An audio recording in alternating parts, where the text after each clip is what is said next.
Karen Spinagle here today at Bedington Elementary School. Join me today as we learn about some of the teachers here at the home of the Tigers on this edition of Be the Difference, West Virginia.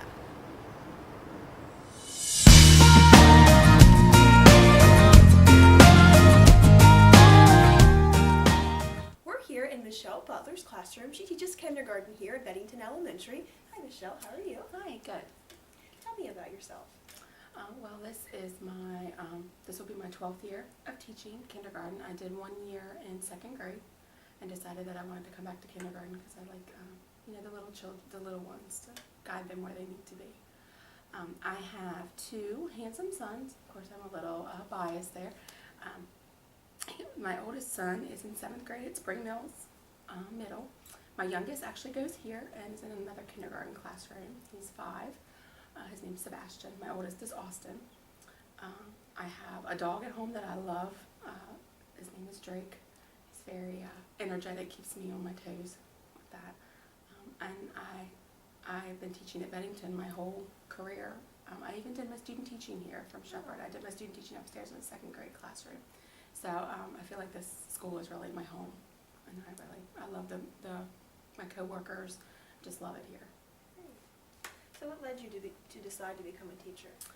Actually, I started at Shepherd with political science. I was determined to be a lawyer because I was going to make a lot of money, and that's what I was going to do. So I did my first semester, and I did not like it at all. So I talked to my advisor, and she said, I really think you would be great in elementary education. You have that kind of a personality and that kind of demeanor to be there. And I said, well, I thought about that before, but I was just so driven that, I was going to make all this money and I was going to be a lawyer and help support my family. And so I went to the advisor for elementary education, and I started my classes there, and I loved it. And I haven't thought about it since then because, of course, with teaching, we're not in it for the money. So I made a big life change with that, and I'm happy that I did because I'm happy as a teacher, and that's the only profession I can ever see myself in. What do you think is the most important thing your kindergartners learn in your classroom throughout the year? Being kindergarten, that's their first year in, I'm really big on manners. They come into my classroom, and a lot of them have never been in a structured environment. They come from pre-K or Head Start, which is a totally different world from kindergarten. So we're really big on manners and learning how to socialize with each other in a proper manner. A lot of them don't know how to share when they come into kindergarten. They don't know how to be a friend, to show respect, to just interact. So that's their first experience with it here. So I'm really big on manners. When they leave my room, it's yes ma'am, no ma'am, thank you. And they're interacting with each other. And the academics they just flow right into with what we're doing. So yes, academics are very important, and I have high expectations for all of them, but I put my manners in through that, so they're able to learn their letters and their sounds, and they're reading by Christmas and different things, but they have the manners and the social skills to go with it, and I think that's very important. So tell me something that you do with your students that gets them excited about learning. I do a lot of theme-based letter activities. We do a lot of hands-on. We do a lot of different food activities that fit the wellness policy, of course. But we do a lot of fun character theme activities for H. We do the hat day, tell me about yourself with your hat. So they all design a hat, and they come in with their hats, and they have all different likes. Some have princess tiaras, and some of the boys have a big tractor on their head, and they have pictures, and we post the pictures all up through my room. So that they're able to share. I also am one of the few kindergarten teams that do show and tell with that too. So they're able to show different things at home that correspond with our letter of the week or our number of the week. And like for Dr. Seuss Day, I dress up as Cat in the Hat, and we do the whole theme of it. So any kind of costumes, I love to dress up with my kids. I encourage them to dress up. We act it out. They love it. Anything that's hands-on and that they're really involved with it, they love it. So I try to do that with each letter or with each activity to make learning more fun for them. So they're really a part of the learning experience. So what role do parents play or families play in supporting their students in this very first year of school for them in kindergarten? Parents are very important. With my classroom, it's not really a choice with them. I make them involved from the very beginning, because a lot of parents in kindergarten, they want to be involved because that's their child's first year. You see as the years go by, you get less involvement from the parents. But usually the beginning year, they want to be involved, and that's what I said, it's not really even a choice. I want you to be here. I want you to know what's going on in my classroom. We do monthly calendars where I put every activity that we're doing, skills that we're doing.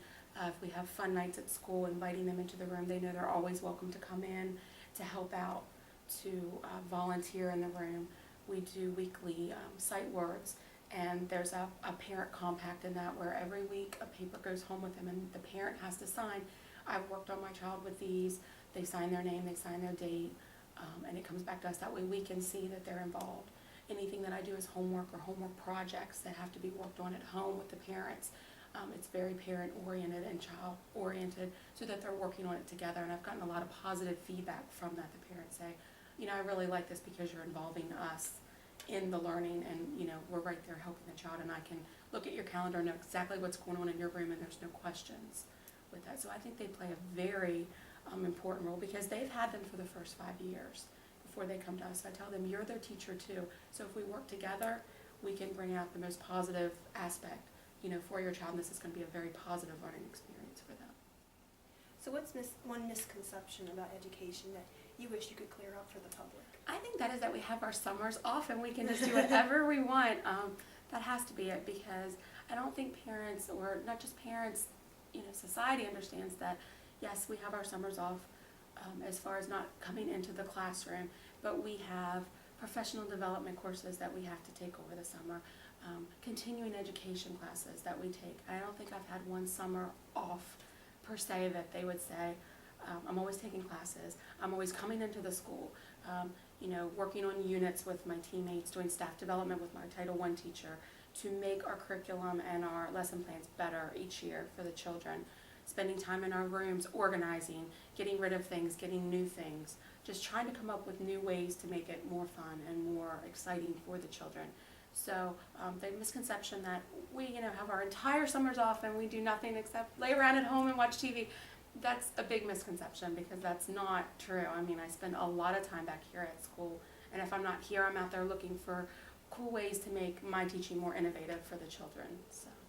We're here with Rebecca Hunter-Thomas. She is the Title I reading teacher here at Bedington Elementary. Hi, Rebecca. How are you? I'm good, Erin. How are you?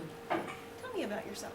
I am the Title I Reading and Math Intervention teacher here at Bond.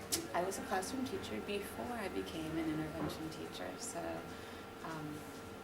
sometimes I miss my time in the classroom, but I see a lot of kids during the day, so I don't feel like there's a great big difference between it. I have 3 kids of my own. My twins are in 5th grade and my son is in 3rd. And I became a teacher because I think it is so exciting to see kids learn. What grades did you teach before you became a reading specialist? K, 2, and 4. Wow, that's Yeah. quite a range of grades. Yes, it was. So kindergarten teaches you patience. 2nd grade shows you the progression that kids make, and 4th helps you understand all the pressure of the state tests. How do you get your students excited and interested in reading? Well, I think part of it is mainly me. They know that I like to read. I always say that it's exciting and fun. We do have a Reading is Fun program here where I invite the parents and the kids in maybe 5 or 6 times a year, and we read a story and do something cool. Not major comprehension questions. It's like a pressure-free environment so that they all think it's fun. And then the coolest part is I turn them over to the parents at the end, and so the parents are the ones that do the activities with the kids. I'm around and I help, but it's more for the parents and the kids to see that it's something good to do.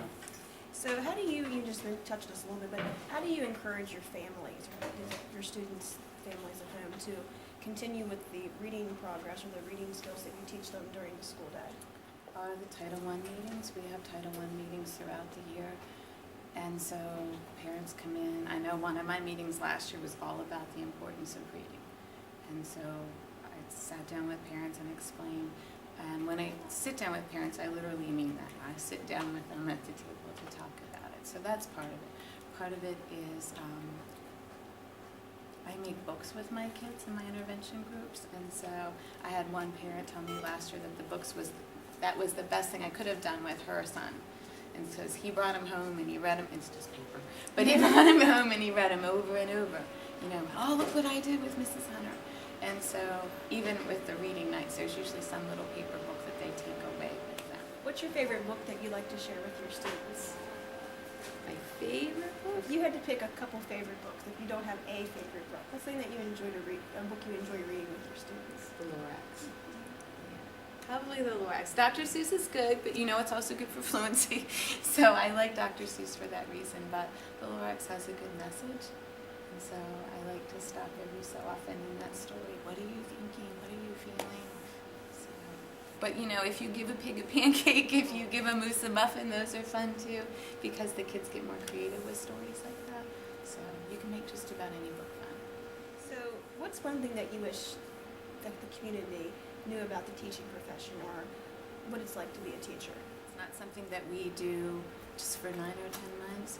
I took 4 classes last summer, and Common Core is a big change. I don't necessarily know that it's a big change, but it's certainly a philosophical change for us. And so, you know, working to implement that in your classroom and integrate it so that your kids, so that their learning experience is just as seamless as it was before.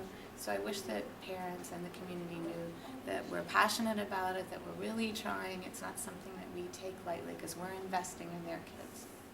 That's all for this edition of Be the Difference West Virginia. Join me next time as we learn more about the teachers here in beautiful Berkeley County.